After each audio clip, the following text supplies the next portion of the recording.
Bismillahirrahmanirrahim. Assalamualaikum warahmatullahi wabarakatuh. Baik, perkenalkan nama saya Muhammad Alvin Mahani. Saya kuliah di Universitas Bakti Indonesia, mengambil prodi PGSD. Baik, pada hari ini saya akan belajar bersama dengan kalian semua tentang perjuangan bangsa Indonesia untuk mencapai dan mempertahankan Indonesia. Sebelumnya kalian sudah pernah dengar nggak perjuangan bangsa Indonesia untuk melawan penjajah dari negara lain atau negara asing? Nah, sebelumnya apabila dari penyampaian saya ada yang kurang berkenan menurut kalian, saya mohon maaf karena kita sama-sama masih belajar ya. Oke, lanjut. Di sini saya akan menerangkan tentang tiga hal. Pertama ada penjajahan bangsa Barat ke Indonesia, dan yang kedua ada apa saja yang dilakukan pada zaman penjajahan Jepang, dan yang ketiga ada agresi Belanda. Baik, kalian tahu nggak apa saja bangsa yang menjajah Indonesia? Nah, paling yang kalian ketahui itu yang sering kalian dengar antara Belanda dengan Jepang. Tetapi sebetulnya ada bangsa Portugis, ada bangsa Spanyol, Belanda, Inggris, dan Jepang. Jadi ada Portugis, Spanyol, Inggris ketambahan itu ya. Adapun yang lainnya. Baik, di sini penjajahan Portugis. Penjajahan Portugis itu bermula dari 1511 sampai 1575. Kenapa bangsa Portugis masuk ke negara Indonesia?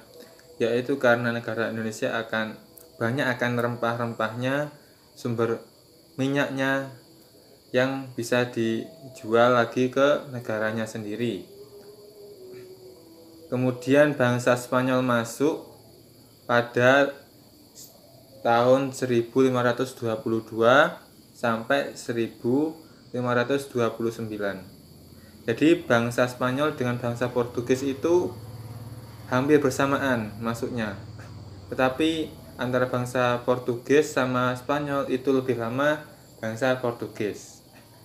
Soalnya antara bangsa Portugis dengan bangsa Spanyol itu terdapat perjanjian, yaitu adapun perjanjian antara Portugis dengan Spanyol yang berisikan bahwa Portugis menguasai Nusantara sampai ke Irian, sedangkan Spanyol kekuasaannya itu meliputi daerah sebelah timur Irian, termasuk Filipina, terus sampai ke timur. Nah, berdasarkan perjanjian tersebut, maka Spanyol itu harus keluar dari wilayah Indonesia, dan wilayah Nusantara ini kemudian berada sepenuhnya di tangan Portugis. Jadi antara wilayah yang dikuasai oleh Spanyol dengan Portugis itu lebih banyakkan Portugis. Jadi dalam perjanjian itu intinya Spanyol itu yang kalah karena kekuasaannya itu lebih sedikit daripada bangsa Portugis. Nah, kemudian masuklah penjajahan Belanda. Nah, pada tahun 1596 armada dagang Belanda itu pada saat itu dipimpin oleh Cornelis de Houtman, dan itu pertama kali sampai ke Pulau Nusantara. Dahulunya itu Belanda datang ke Indonesia itu berniat untuk berdagang, dan Belanda itu sampai ke Kepulauan Nusantara yang pada saat itu berlabuh pertama kali di Banten. Nah, sama seperti Portugis sama Spanyol. Nah, Belanda itu masuk ke bumi Nusantara itu untuk mencari rempah-rempah dan juga berdagang. Namun pada akhirnya seperti halnya Portugis, Belanda juga menguasai serta menjajah Indonesia yang berlangsung kurang lebih 350 tahun. Jadi sangatlah lama Indonesia itu dijajah oleh bangsa Belanda. Sebelumnya lanjut, kalian pasti sudah pernah dengar tentang kerja rodi, kerja paksa pada zaman penjajahan Belanda dan Jepang. Dalam kepentingan dagangnya, Belanda itu membentuk suatu persekutuan dagang yang dikenal dengan VOC. VOC itu Persatuan Dagang India Timur yang mempunyai kekuasaan untuk memonopoli pedagang dan juga memiliki kekuatan militer. Memiliki kekuatan militer untuk menghadapi perlawanan serta persaingan dagang pada tahun 1619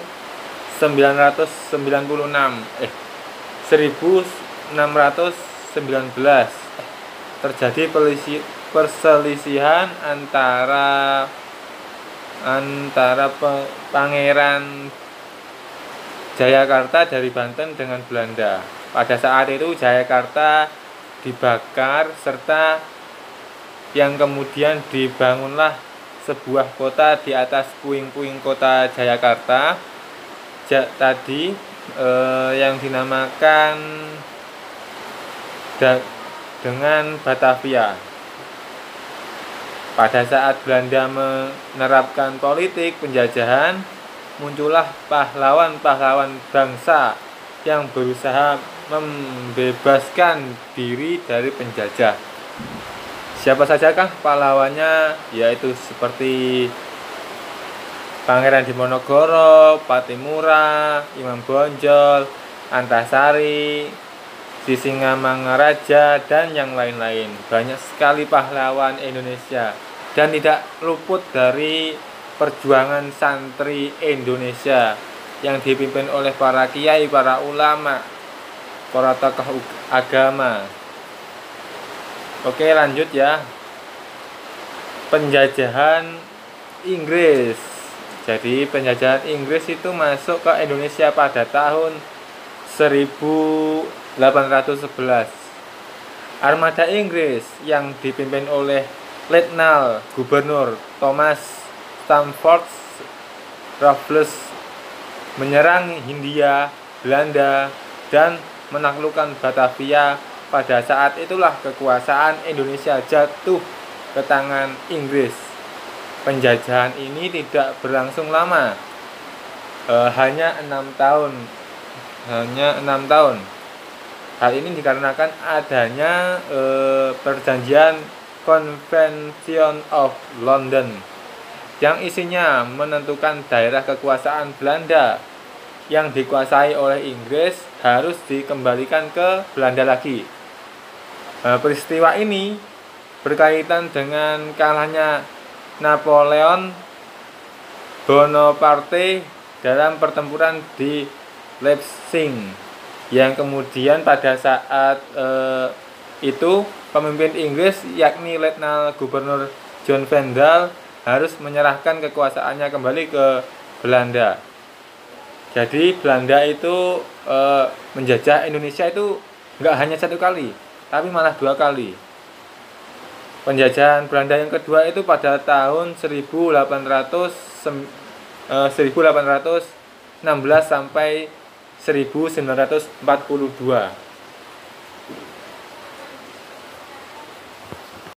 Berdasarkan perjanjian Convention of London tahun 1814, akhirnya Belanda berkuasa kembali di Indonesia. Belanda melaksanakan sistem tanam paksa dan pada masa itu juga dinamakan modal swasta lebaran masuk ke Indonesia. Penjajahan Belanda pada periode kedua Penjajahan Belanda pada periode kedua ini tidak berlangsung selama 26 tahun. Tetapi penjajahan Belanda ini pun berakhir setelah bala tentara Jepang yang dipimpin oleh Jenderal Imamura berhasil menaklukkan Belanda tanpa syarat, dan pada tanggal 10 Maret 1942 Belanda menyerah kepada Jepang. Gerakan 3A merupakan organisasi pertama yang didirikan oleh Jepang pada tanggal 29 April 1942 yang dipimpin oleh Mr. Samsudin. Adapun peninggalan pada masa penjajahan itu ada seperti bendungan yang sekarang kalau di Indonesia dinamakan dam atau pengairan ya, dan jalan-jalan yang ada saat ini seperti Jalan Panarukan dan jalan-jalan yang lain. Jepang juga mempunyai tujuan, yaitu apa saja? Tujuannya itu untuk menguasai sumber-sumber alam, terutama minyak bumi, guna mendukung potensi perang Jepang serta mendukung industrinya saat menguasai Indonesia.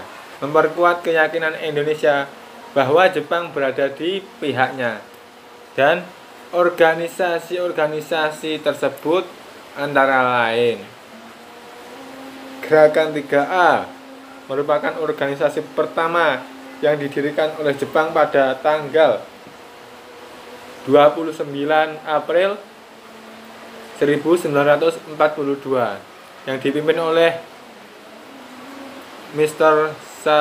Samsudin.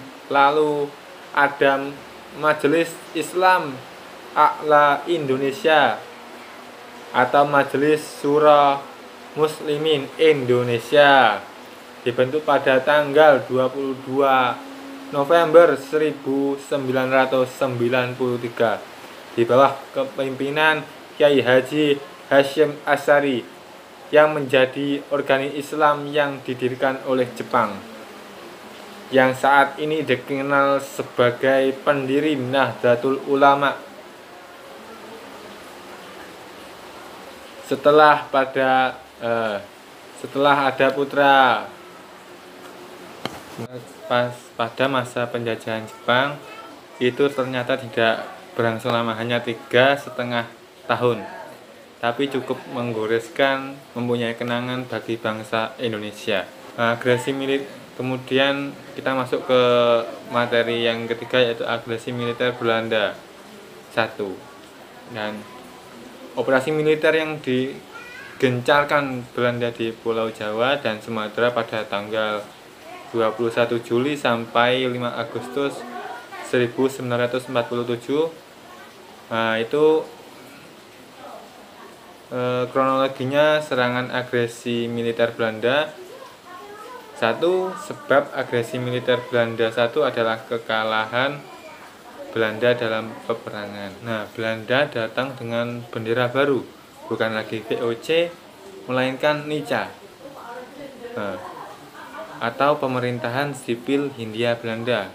NICA pertama kali mendarat di Sabang, Aceh, dan sampai di Jakarta pada 15 September 1945.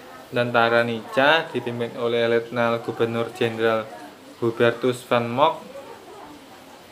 Pada tanggal 15 Juli 1947, Van Mock mengeluarkan ultimatum atau peringatan keras meminta Indonesia menarik mundur pasukan sejauh 10 km dari garis demarkasi atau garis gencatan senjata. Ultimatum tersebut ditolak mentah-mentah. Pada tanggal 1 Agustus 1947, Dewan Keamanan PBB terus mendesak Belanda untuk menghentikan agresi militer. Belanda pun menerima resolusi itu dan menyetop pertempuran pada 5 Agustus 1945. Di sini saya akan mengambil kesimpulan dari materi yang saya sampaikan, yaitu perjuangan bangsa Indonesia dalam menuju kemerdekaan sangatlah panjang, mulai dari penjajahan dari benua Eropa sampai benua Asia, dan rata-rata penjajah yang datang ke Indonesia berawal ingin mengambil hasil bumi Indonesia, karena Indonesia sangatlah kaya dengan hasil bumi, tetapi kebaikannya masyarakat Indonesia yang mereka terima dimanfaatkan dengan niat tidak baik dan diperlakukan dengan semena-mena, dan terjadilah perlawanan di berbagai daerah mencapai kemerdekaan Indonesia. Kemerdekaan yang dicapai Indonesia sangat tidak lepas dari perjuangan para tokoh ataupun organisasi-organisasi yang meluangkan semua pikiran, tenaga demi sebuah kemerdekaan Indonesia. Nah, mungkin itu yang bisa saya sampaikan kepada kalian semua. Saya akan mengulang kembali. Saya di sini sama kalian semua masih sama-sama belajar ya. Dan apabila dalam penyampaian saya sulit dipahami atau kurang pas bagi menurutnya kalian semua, saya mohon maaf yang sebesar-besarnya. Semoga yang saya sampaikan bermanfaat bagi kalian, ilmunya bermanfaat di dunia wa dunya wal akhirah. Cukup sekian. Wassalamualaikum warahmatullahi wabarakatuh.